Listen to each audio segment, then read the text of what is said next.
Hello, dear friends. How's it going? Tuesday, March 19th, 2024. Another fresh layer of snow on the ground, about -4 degrees, maybe 44, 45 degrees Fahrenheit, something like that. How you doing today? Shout out to all my friends from the Philippines that give their support, Larice and Angie and many others.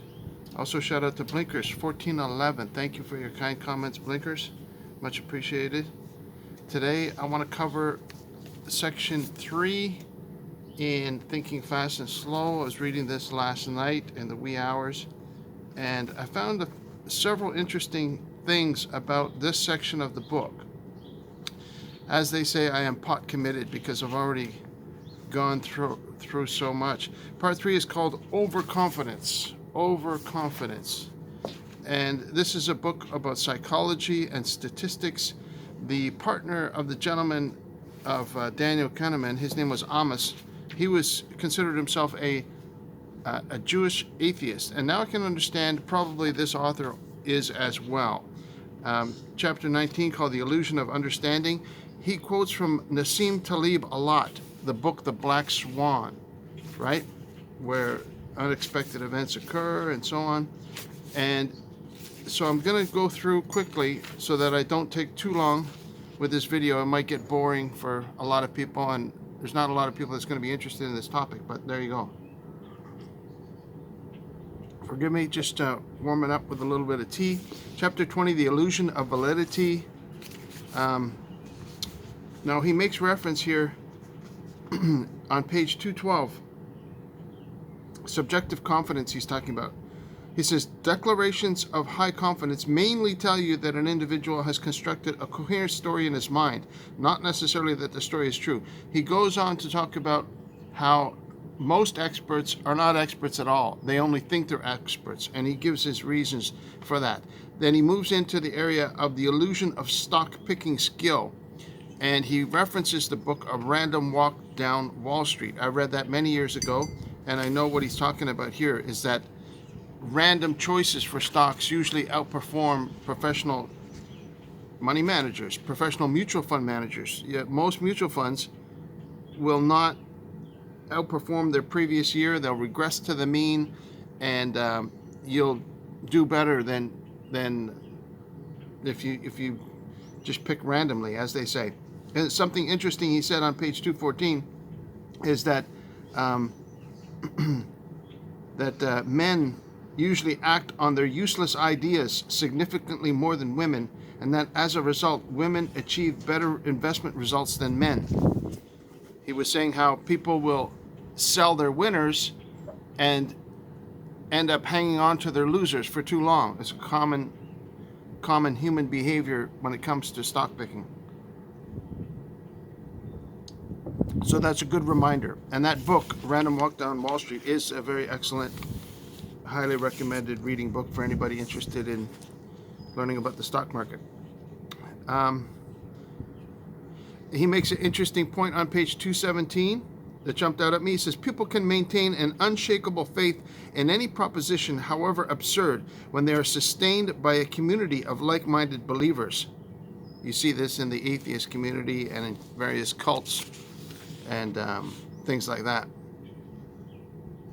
He references Nassim Taleb again, and he says this. Now here he goes. He says, the idea that large historical events are determined by luck is profoundly shocking. See, this particular author doesn't believe in luck, right? I do believe in luck. I mean, this author only believes in luck. Sorry, I'm getting my words all confused here. He says here, well, let me just read this quote for you. The idea that large historical events are determined by luck is profoundly shocking. So he says that historical events are determined by luck, is what he believes, right? Although it's demonstrably true. He says it's true that everything is luck, according to this author, because he goes through and he talks about how all these studies confirm that most things are random. But he contradicts himself very shortly. So this is an important point. He says, it's hard to think of the history of the 20th century, including its large social movements, without bringing in the role of Stalin, Mao, and others. But there was a moment in time, just before an egg was fertilized, when there was a 50-50 chance that the embryo that became Joseph Stalin could have been a female. And then and this is his demonstrating that historical events are just luck. Which, which I don't believe in that argument, right? Because it's totally hypothetical. Anything could have been different, but the fact that it wasn't is the fact that it wasn't. So I just think he's got faulty logic when he comes to saying that everything is luck, and he even goes on to directly contradict himself a little bit later, as I'll mention. Sorry, I got my words all mixed up there. I was trying to get through it too quickly, and I was stumbling over myself. Chapter 21, Intuition versus Formulas. Here he gets into the idea of experts again, right? He says, experienced radiologists who evaluate chest x-rays as normal or abnormal contradict themselves 20% of the time when they see the same picture on separate occasions. I don't know what study he's referencing, but this is a quote that he says. So he talks about the medical profession and how subjective it is. And that's why people want to get second opinions. So he references a lot of different authors, a lot of different studies in this section. Now, he talks a lot about when he was in the Israeli military. I hope I don't go too long here, but I'll try and get through this quick as I can. And his job was to try, because he had studied psychology in school, they put him in charge of the psychology of trying to select candidates for different positions within the Israeli military. He was only 21 years old at the time.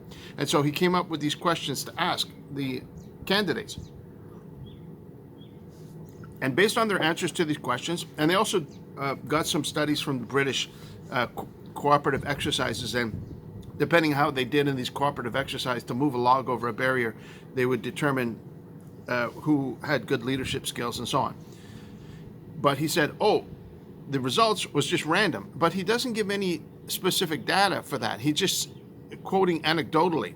And then later he says, okay, I came up with this section of questions, and that section of questions to determine whether they'd be a good fit for this or that role turned out to be a big improvement. But again, he doesn't include any raw data. And then, in fact, the people that were doing the interviews were upset that they weren't allowed to use their own intuition. So he says, okay, at the end of all these questions, you can just close your eyes and evaluate the candidate on a scale of 1 to 5, whether they'd be a good candidate. And so they say, okay. And when he went back to check up later, he was asking one of the persons that was doing the interviews, and they told him at the end of their interviews, they tell the candidate, now close your eyes. Now, he writes it as a joke. It's a self-deprecating joke on page 232, and it's actually quite funny. It's the only time there's humor in the book that I've found so far. But the fact of the matter is that it is telling the reader that his questions weren't interpreted the way he wanted them to be. So his results of his personal anecdotal story with the military doesn't hold any weight. I wanted to make that point because it was glaringly obvious to me. This guy apparently is still around. He's 90 years old, if he is. He's had a long, stellar career. I mean, he won the Nobel Prize in economics. Come on, right? Chapter 22, Expert Intuition, When We Can Trust It. Now here he gets into an interesting topic because he introduces a character by the name of Gary Klein, who was also an academic, who disagreed with him. And Klein wrote a book called Sources of Power, where he analyzed firefighters and how firefighters were able to develop an intuitive sense of when a building was going to collapse or not, and how they were able to get out before the building would collapse. And he disagrees with Kahneman, because Kahneman says, there's no such thing as intuition. It's all just based on cues that you receive, and they make you make these decisions. And Kahneman wanted to just use algorithms. He didn't trust in intuition, whereas Klein did. And he talks about their barriers. Now, it's interesting also, on page 235, he introduces Malcolm Gladwell's bestseller, Blink, right? And he doesn't talk too much about it, but obviously it might have influenced him to some degree. And it's interesting that I had read that not too long ago, and I think it's an excellent book, and I would have to say slightly superior to this one, I must confess. But anyway, he says here on page 241, intuition cannot be trusted in the absence of stable regularities in the environment. I don't agree with that. I would lean towards Klein, and I would be interested to read his book called Sources of Power. I think would be much more inspirational than this one, which is very dry, dealing with a lot of psychological experiments that don't really prove anything. So that's my opinion on that. Chapter 23, the outside view. He's talking about the difference between the inside view and the outside view, and how easy it is to make wrong decisions if you only have an inside view. So nothing really jumped out at me about that. Chapter 24, I'm coming to the end here, so I won't go too much longer. Sorry about that. Chapter 24, now this is very, very interesting. He constantly talks about what you see is all there is, and now he totally contradicts himself. In chapter 24, it's called The Engine of Capitalism, and I'm going to read you this section because I think it's so important about optimism, and optimists in particular. So let's go through this. Don't forget, this is a guy that says, oh, there's no faith, there's no intuition, it's all just data, and he definitely comes across as being an atheist himself. So here we go. Optimism is normal, but some fortunate people are more optimistic than the rest of us. If you are genetically endowed with an optimistic bias, you hardly need to be told that you are a lucky person. You already feel fortunate. An optimistic attitude is largely inherited, and it is part of a general disposition for well-being, which may also include a preference for seeing the bright side of everything. If you are allowed one wish for your child, seriously consider wishing him or her optimism. Optimists are normally cheerful and happy, and therefore popular.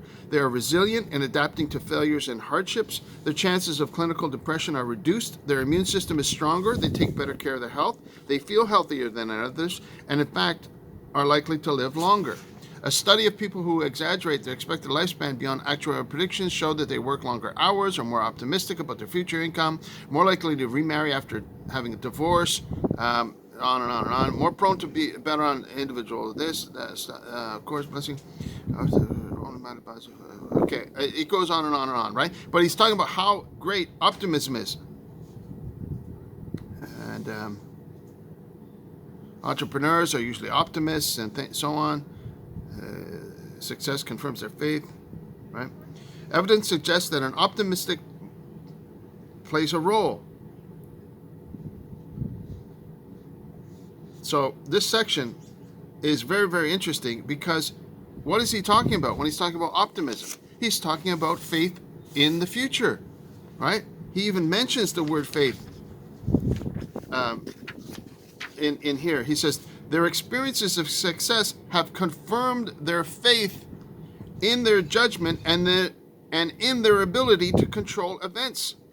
Their self-confidence is then reinforced by the admiration of others. And this reasoning leads to the hypothesis that the people who have the greatest influence on the lives of others are likely to be optimistic and overconfident, to take more risks than they realize.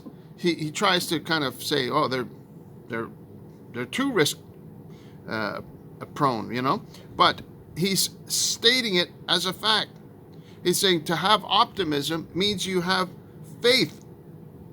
You have faith in their own judgment. They have faith in their own ability, and these people end up being more successful. He goes on and lists all the how they do better in choosing stocks. They do better in taking on challenges. They do better in managing risk. They appear to be luckier, and on and on and on.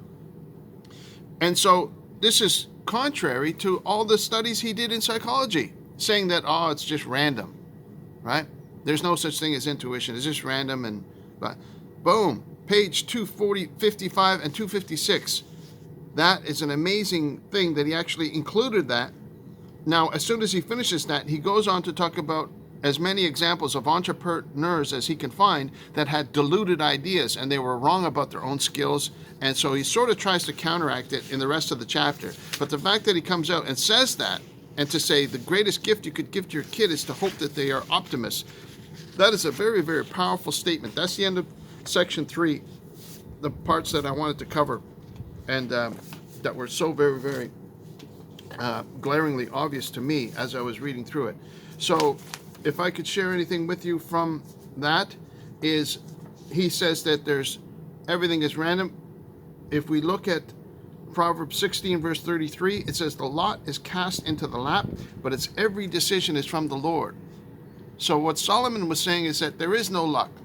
Every decision is pre-known, predetermined by God, and yet he is able to create a reality for us that gives us, from our subjective point of view, perfect free will and the perfect predestination at the same time. And you say, well, that's contradictory. How can that exist? You can't have predestination and free will. You either have one or the other, right? Either God controls everything or he doesn't. No, from our perspective as human beings on this planet, we have free will because he tells us we have free will. He says, I've set before you life and death. Choose life. Choose now who you want to serve. You want to serve the enemy or you want to serve God? He tells people that they have the choice. But at the same time, there's scriptures where he says, especially in the book of Daniel, he says God is going to reveal the future to you. So, about the dreams and the interpretation of dreams and all that. So we know that there's examples in scripture that God knows the future. So God has the final, it's like the guy who said the dice of God are always loaded. We can't try and apply our human interpretation of how logic works in our reality to God's reality. That's the summation of it. And that's what causes a lot of people to stumble. They say, well, I can't believe in God then, because if it's contrary to my logic, I won't accept it. That's why I said you got to become like a little child to be able to believe in God, because you got to throw some of your logic out the window. You can apply logic to a lot of circumstances, but even when we're talking about intuition and premonitions in the book, he would deny it. But how many times have you heard stories of people having premonitions? It's almost become like it's not an urban legend. It's far beyond an urban legend. It's far beyond anecdotal. It happens over and over. It becomes like a common theme that you hear. People will say, well, I was going to get on that airplane, but I decided not to. And then the atheists make fun of it and say, yeah, but all the other people that died. We don't know, right? But why did that particular person have a premonition? And the people will say, well, it wasn't their time. Exactly. Premonitions happen all the time because we are also dealing in a spiritual reality that we cannot see. This is the thing that I would argue. I would be more on the side of the guy who wrote the book about the intuitive powers of the firefighters and other skilled people that develop a sense of intuition over time. I don't think it's solely due to cues and personal experience. I think a lot of times it is due to unseen factors, right?